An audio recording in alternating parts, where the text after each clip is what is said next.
Hey, how's everyone doing? It's Andy Hall. This is Jenga. This is my right hand and my left hand. And here is Gunmug. Gunmug? Gunmug. Hey, what's up? Something is rotten in the state of in Denmark. Indeed. What's up, Blazing? All right. I guess I should start this crazy thing called Jenga.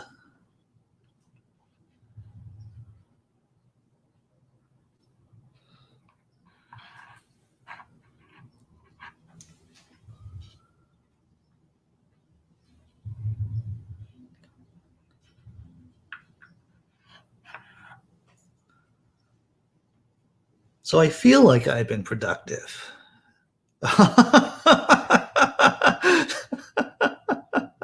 the contents of my intestines parts. I'm currently reading Hamlet.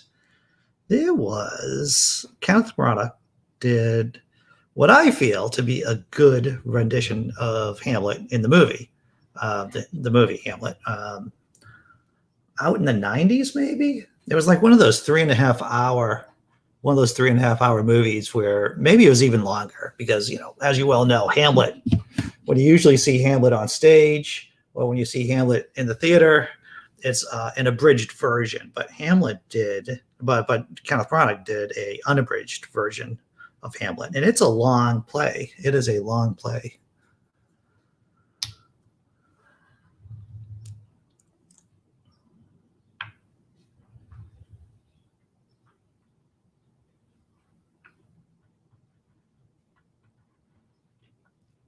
But you know what was long too was Kurosawa's version of Macbeth. Ron, right? That was out during the '80s too. Well, that was out during the '80s, and of course, Hamlet was during the '90s, as I recall.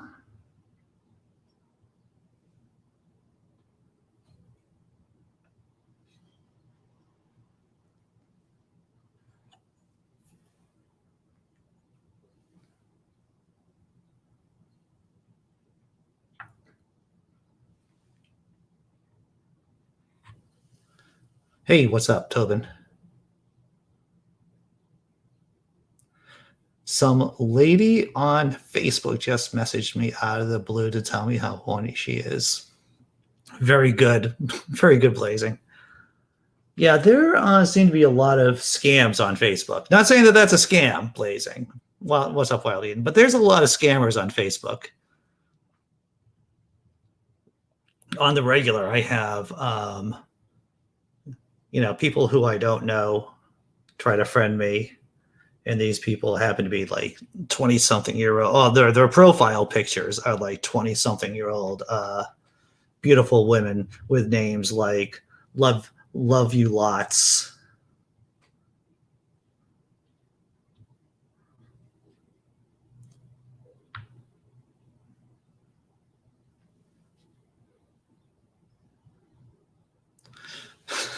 I read a German translation. It's not easy to follow for the flowery language. I can see that, Theo. I can see that.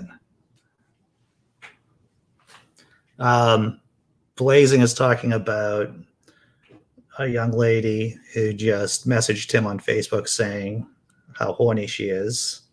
I made an off the cuff comment about how there are a lot of scammers on Facebook. Not saying that that's a scammer, but And Theo is reading Hamlet in the German, and I was just talking about the Kenneth Branagh version of Hamlet that came out during the '90s.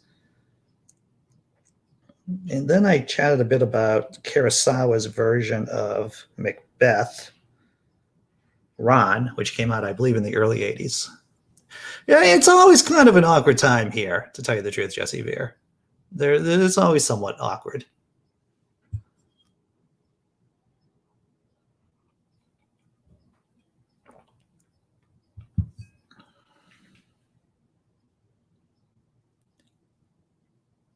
Romance in German sounds like 50 Shades of Grey. Yeah.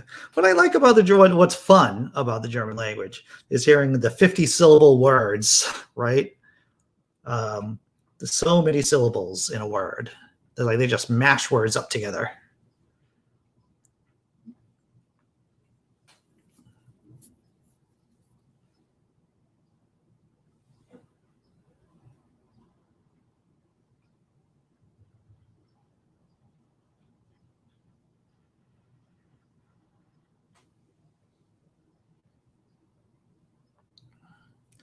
Oh, in India, Wild Eden, yeah, about the COVID tsunami. Yep, yep, yep, yep, yep. Well, Hamlet is not a romance, but maybe it is from the who is it? Who's the mother? Ingrid? Is that her name in Hamlet? Hamlet and his mom. I mean, there's some interpretations of Hamlet, an Oedipal interpretation, a new variant in the subcontinent, huh? Yeah, yeah.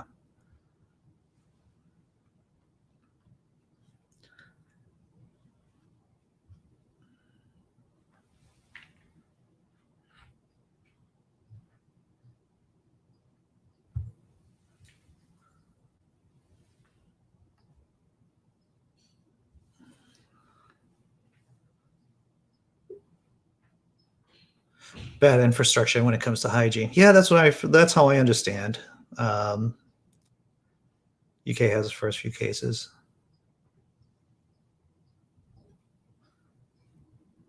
Yeah, yeah, you got to have infrastructure. I guess India has a federated system too of government, and that creates layers of bureaucracy, and it's difficult to get things done.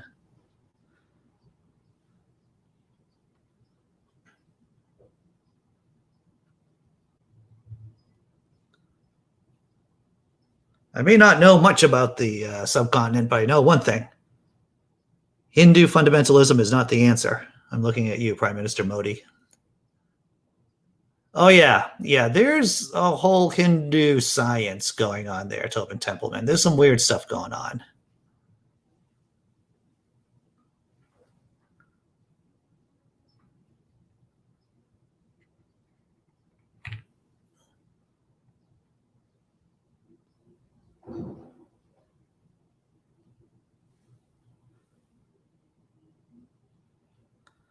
Hinduism has this whole system of you probably already know this, like karma and dar, and so it's similar to the Old Testament in some ways about people being ritually unclean. If you look at the Old Testament, I know we were talking about it before on the show, one of the shows, about women being ritually unclean during their menstruation cycle during that particular part time, and afterwards they have to be ritually clean and a certain time period. In India, in between castes, there is a if they take this seriously, the caste system seriously, then a higher caste person cannot touch a lower caste person. Of course, that's why they were called untouchables for so long, because then they become ritually unclean.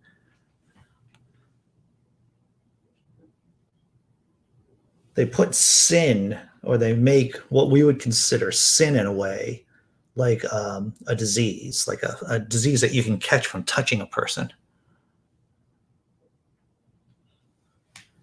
So yeah, there's some weird stuff going on. I mean, weird stuff to us. I mean, it's just as you said, wooish. I'm gonna shut off my phone. Dun, dun, dun, dun, dun, dun, dun, dun, dun.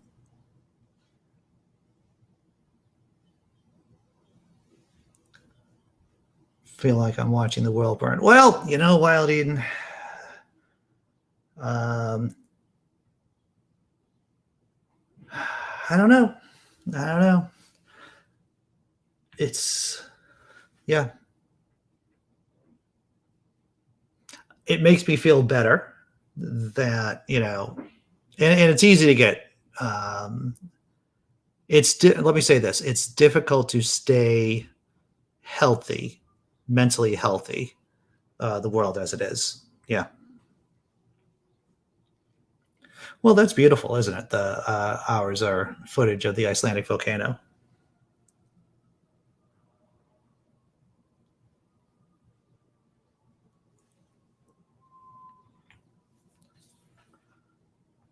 But I have to tell you, I'll say this about COVID and depression. Um, I was just talking to one of my friends the other day, and it has hit his family quite a bit. I can't tell tales out of school or anything like that, but yeah, I look at my friends And, a year, more than a year into this crisis, and I can see it hitting people hard.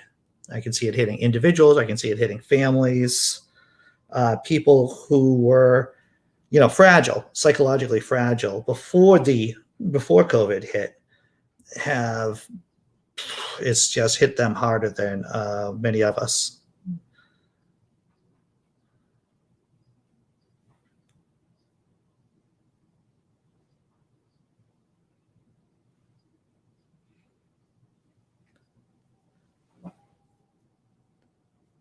Yeah, that's right, Tillman. I think that's a good idea, brother. You gotta be able to limit your, absorption of this stuff, right?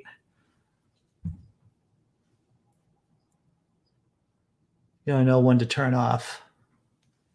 Hanging out with a couple of my friends tomorrow. Drug and alcohol use has risen, incidents of domestic use. Yeah, whenever there is a snowstorm. I remember hearing this fact. My ex-wife was a social worker, and has her MSW, and she reported that whenever there's a snowstorm, domestic abuse increases, drug and alcohol use increases, and if you think of COVID as one long snowstorm, in a lot of ways, there's a lot of similarities. I can see that. It just puts pressure on people. See, I'm trying to get into frame here in my hand. It just puts pressure on people. The crisis.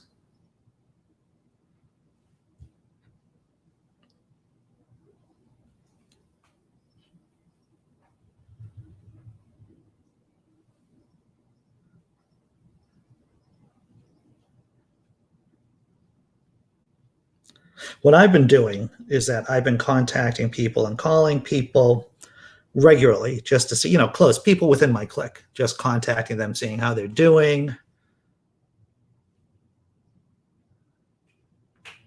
trying to be there for them if they want to talk. And it's like I've had some hard times too during the crisis, and I appreciated their ears when I've had a kvetch.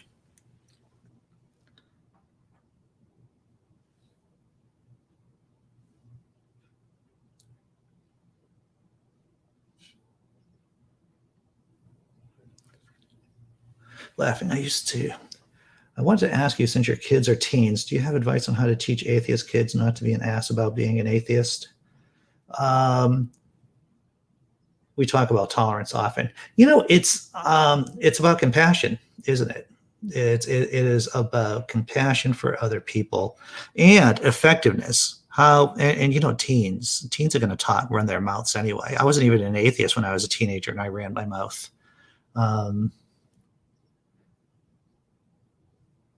Yeah. Yeah, they can't wrap their heads around religious people. Compassion. And, I was listening to and this is relevant, by the way. I was listening to a podcast between Mark Maron and Yo-Yo Ma, and they're both performers. And Yo-Yo Ma, the cellist, said, Maron, when I perform, what is the most important person? It is the person listening to me. It isn't me. The most important thing isn't me. It isn't the music that I'm playing. It's actually the experience of the other person. That's what's most important. And so when I think, and I try to be mindful of this too, when I'm interacting with people who are religious, it's like I am thinking about behavior change and about helping to nudge them, trying to open up some kind of space for them to think about things differently. And that's difficult to do if the other person's being confrontational.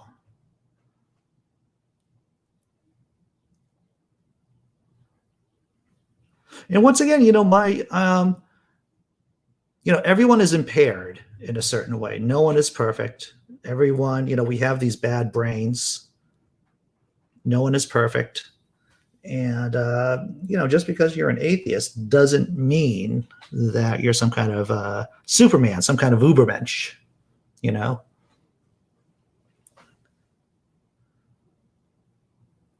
But especially, from what I've seen, I have an N of two. I have a boy and a girl. My boy was much more confrontational with about the atheism. He was confrontational about a bunch of things too. He's, you might find this surprising. He had difficulty suffering fools in high school.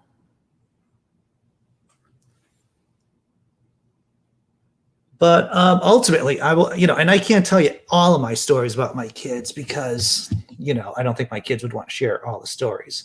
But I will say this, as my kids have been in difficult situations in their teens about who they are in the world and about how they're going to express themselves. It's about,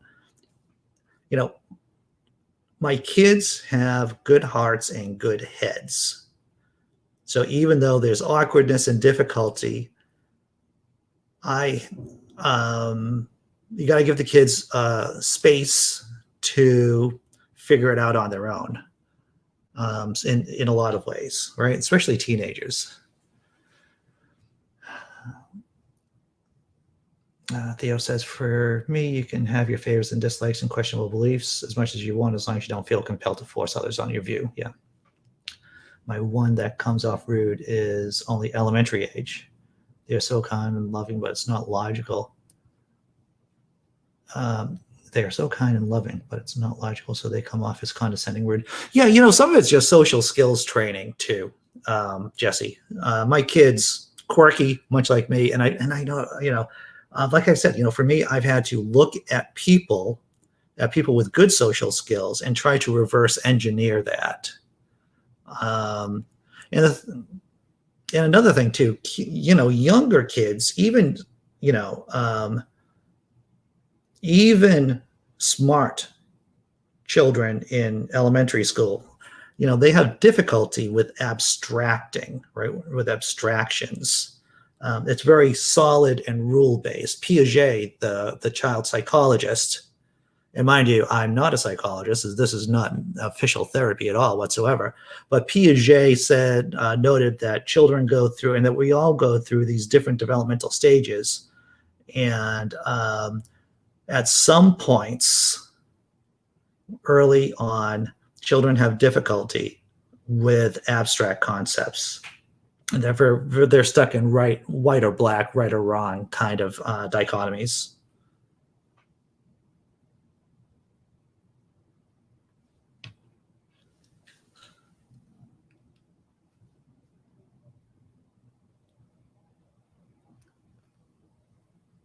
Yeah, Tobin. When my policy with my kids, I've always told them that there is no God, and I've also couched that in the same sentence. The next sentence is that you can't tell people that they have imaginary friends because they'll get upset with you. And my kids follow that mostly when they were they follow that when they were young, like elementary school age. But they were living in pretty liberal, in a semi-liberal area, in a blue state too. So they didn't have a lot of religion rammed down their throat.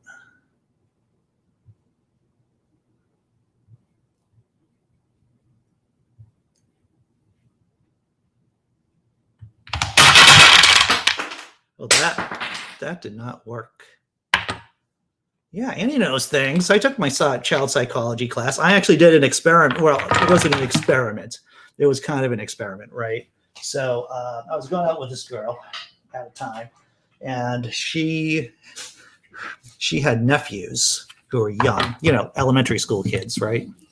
And so I did Piaget's experiment about volume, and if you know about that, Kalash, right? So yeah, man, they could not figure out the classic Piagetian experiment regarding volume and different containers. It's fascinating to see firsthand. See, you think I just do jokes on this channel, right? And rant about evangelicals. I know things, not just about World War II.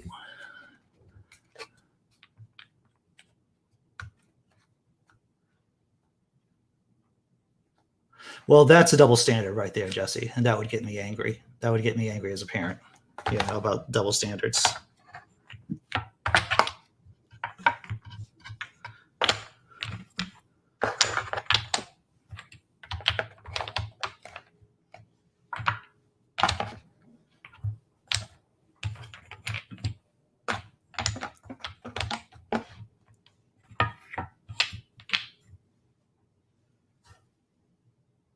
Well, I hope that was helpful, Jesse. I hope that was helpful. That's interesting, Tobin. I asked my kids recently if their friends are believers. To my surprise, they told me differently that most of their friends don't believe. Yeah, especially among young people now. We all know the statistics, or get a general feel of the statistics, that there's a lot less believers here in the States.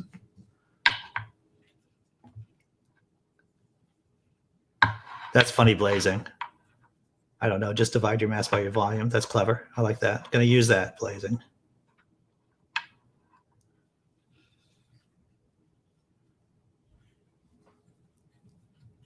Hey, hey. What's up, B?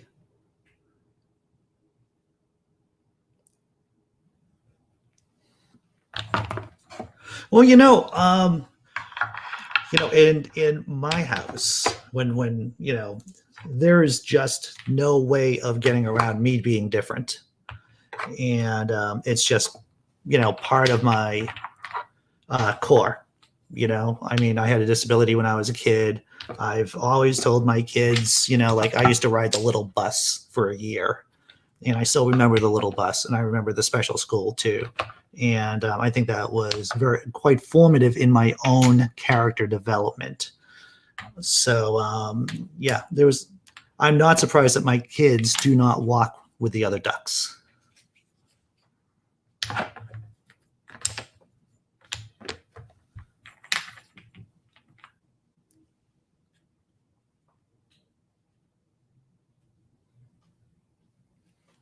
Yeah, exactly, Thea. Exactly.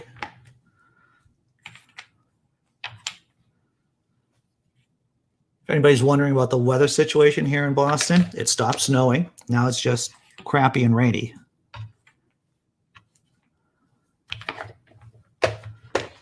Da, da, da, dum, dum, da, da, dum.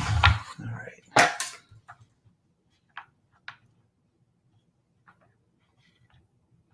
Yeah, my daughter, her friends, I don't think any of them are deeply religious. They are forced to go to church, of course, by their parents, a couple of them. But none of my daughter's friends are like believers.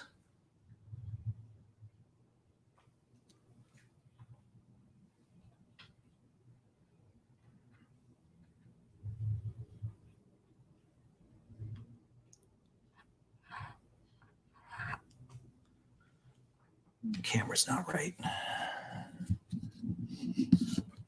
Can you do a strong Boston? When I'm drinking, you should catch me on Atheist Drinking Out Loud. That's when I start slipping into the Boston accent here.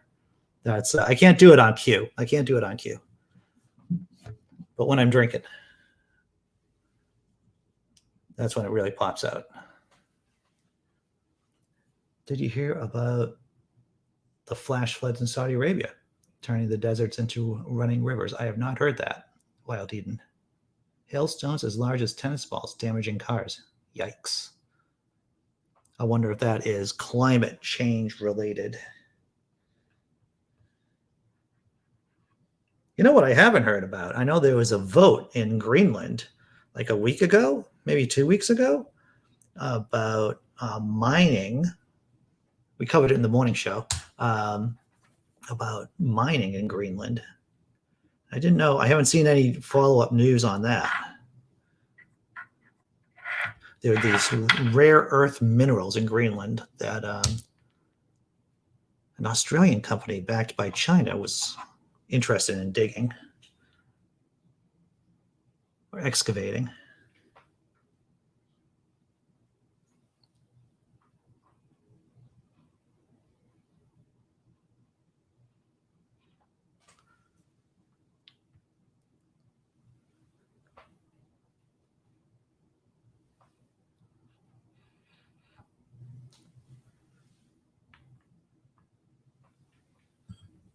Laughing. Funniest was when a family pet died. Their cousin is religious and argued about the dog being in heaven. My kid says, no, the dog's ashes are in the box, in the shelf. They all agreed. All right, well, there you go.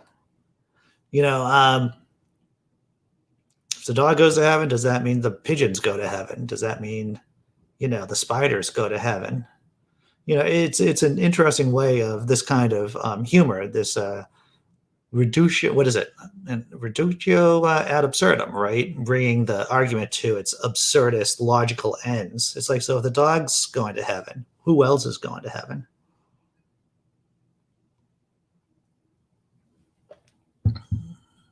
They're hit with freak storms. Reductio. I think it's reductio. Reductio? I'm going to go with reductio. I don't know.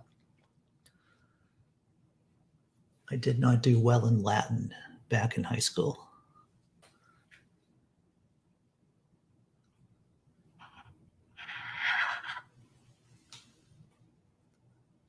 Oh yeah, how they solved the argument. Yeah.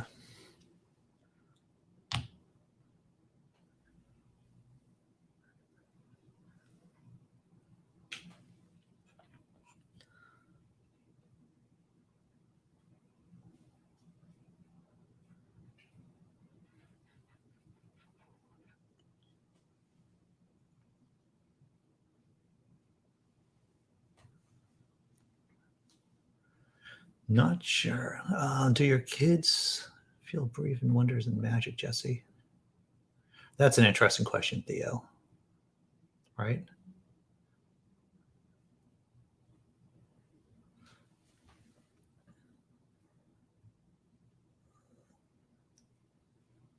I always told my kids weren't that there wasn't any such thing as magic.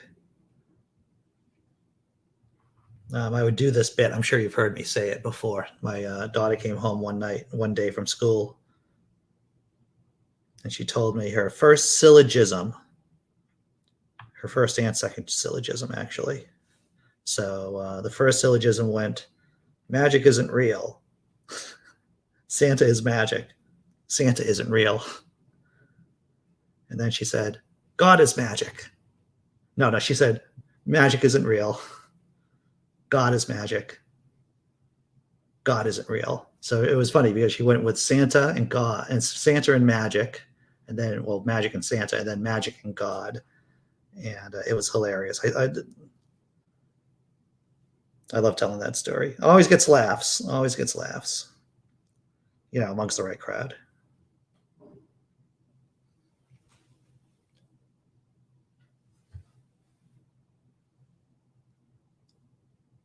All right, so here it is. The mind is not going to happen according to the election result. 2/3 of the vote against the mind. Oh, that's good. Thank you for letting me know that, Blazing. I thought you would know. Being in Denmark. It's not going to happen. Interesting.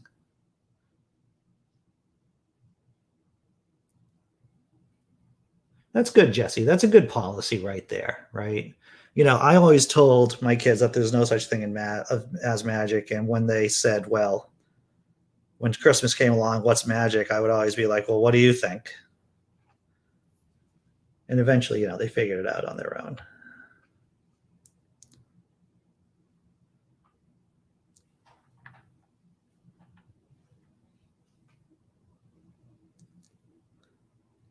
So, I felt comfortable telling them that there isn't any God from day one, because I feel that God is much more dangerous. If there are real dangers in the world, and not, God isn't real, but the belief in God is very real. And so I felt that was worth my time telling them that God isn't real. But in terms of Santa, I can let them figure out Santa on their own. I'm supposed to be doing this with my right hand, talking about Santa and syllogisms.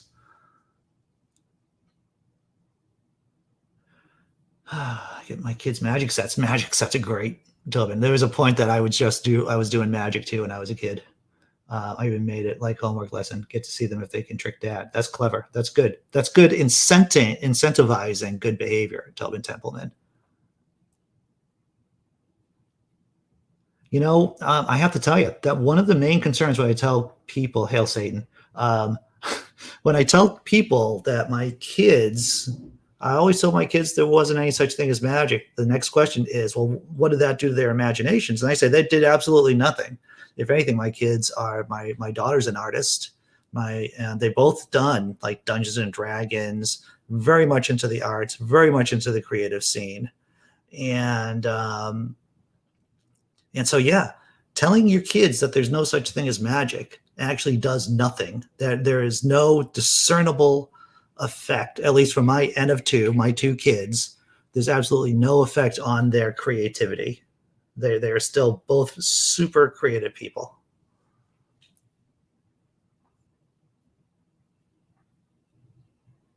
Science is like magic, but reals. Hey, what's up?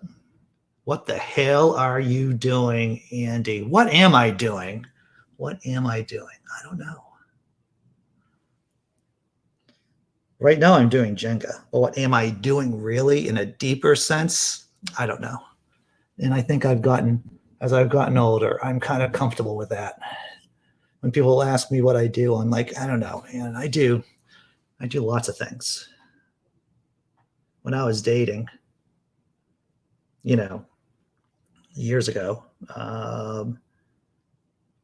people would ask me what I'm doing, what I do, and it's like, I don't know. I just don't tell people because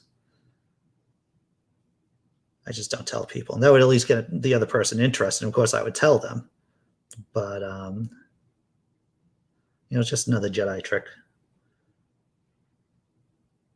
Because if I just tell people straight out, what I do for work, then that can be a deal breaker pretty fast.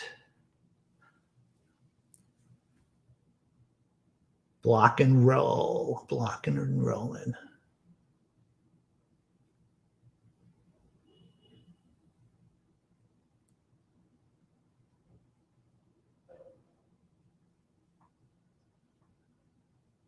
Yep, yep.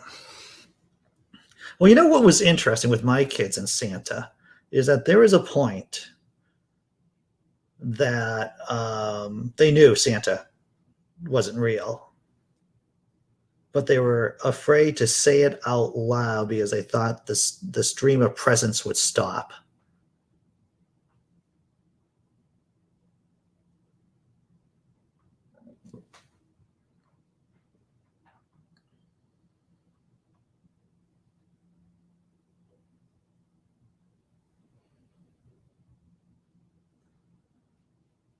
Got a lot of blocks that don't want to move. Got a lot of blocks that don't want to move. My parents then told me to keep it a secret and not to spoil it to other kids who still believe in Santa. Yeah, yeah, that was good. That was good of them.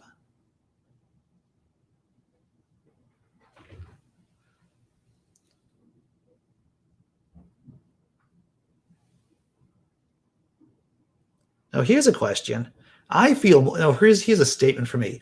I feel better if my kid told another kid there was no God, as against to my kid telling another kid there was no Santa. I would feel worse if my kid told another kid there was no such thing as Santa. Yeah, I'd feel worse in that situation.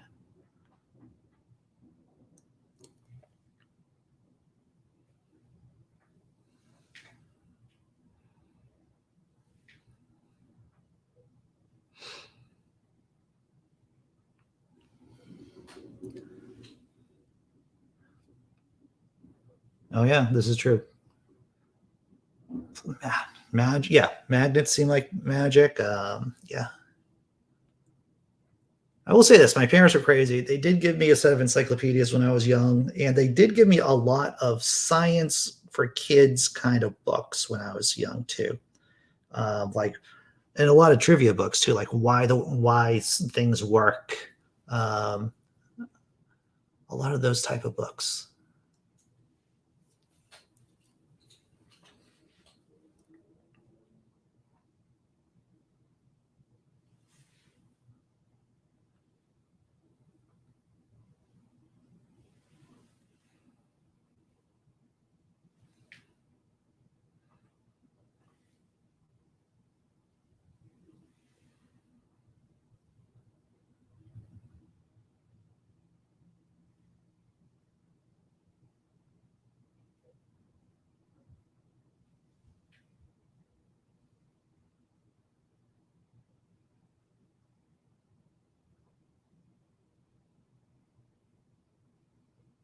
Wonderful. Perhaps that's an option. Celebrate the magic of scientific discoveries in nature like others do fantasy beings. Yeah. Kids are going to, yeah. Yeah. Reality is pretty incredible. And the kids will play. Kids don't need to believe in magic to play, right? They don't need magic to play or a belief in magic to pretend magic is real. I'll tell you, if I had more time on my hands, or if there weren't other things that I feel like I need to do, I'd be playing Dungeons and Dragons, certainly. Find a campaign and just blow a couple of hours every week doing that.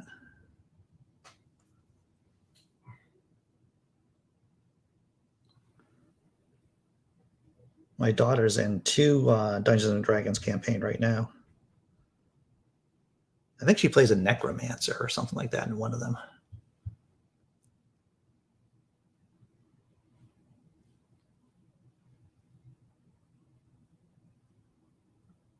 Yeah, exactly, Jesse. Normalcy is overrated. And normalcy is not the same thing as adaptive or mentally healthy either. A lot of people confuse those terms. It's like, that's not normal. Yeah, but it's not maladaptive behavior.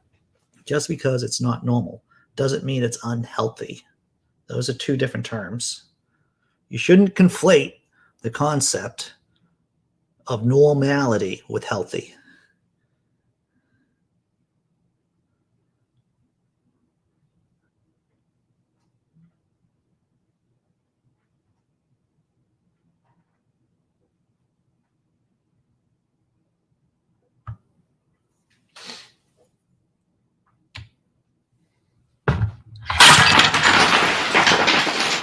Damn it.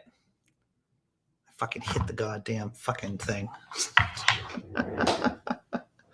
Oh, and the curse words just flow out of my mouth. I gotta tell you, it's weird how COVID has really affected my personality. I'm not working. I'm about to start working. There's different kinds of stress in my life, but it's not the kind of stress that makes me get angry typically, right? I don't know if that makes sense. And this is what I've seen too with people, is that it's a different type of stress. This, COVID fatigue, this COVID, the pandemic has brought on.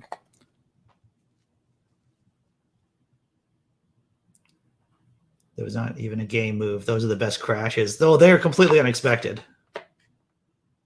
Results from Fermilab's gluon. I've heard about, Blazing. I did see the story. I didn't read the story. And in retrospect, thanks for sharing that. I should have read the story.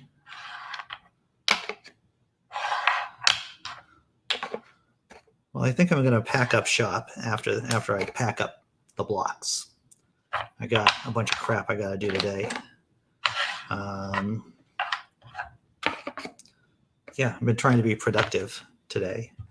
I did a new Andy's Follies comic. I'm going to put that on the blog. Andy's Follies is, just a comic I don't do often enough. And Tobin actually has been singing their praises on my Patreon page. So I'm like, I should really do more of them, because it's, going through logical fallacies or just doing these funny little bits about life, in a visual format. Theo, going back to Santa, my kids never get disappointed. Yeah. Got some. It's a Littlewoods Law. I did it on Littlewoods Law because I was reading through Jonathan M.S. Pierce's book on the resurrection, and I hadn't heard of Littlewoods Law before. I thought, well, that's really interesting. So I still have to do the bonus panel. That'll be out tomorrow, probably, if I don't think of something tonight.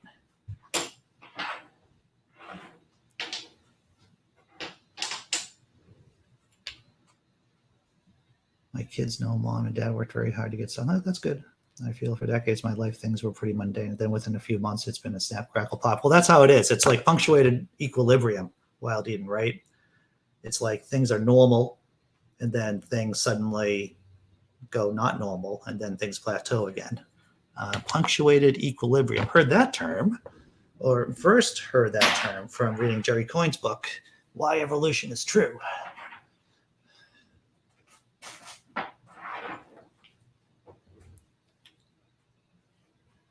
Oh yeah, in terms of how the world is, yeah. Well, I mean, yeah. Everything is cyclical, right?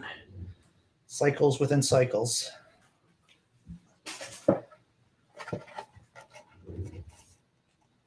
Yeah. And there was a certain kind of stability during the Cold. For those of us old enough to remember things that happened during the Cold War, there was a certain kind of crazy stability back then, which once is somewhat gone. All right. So everyone, what am I doing over the weekend?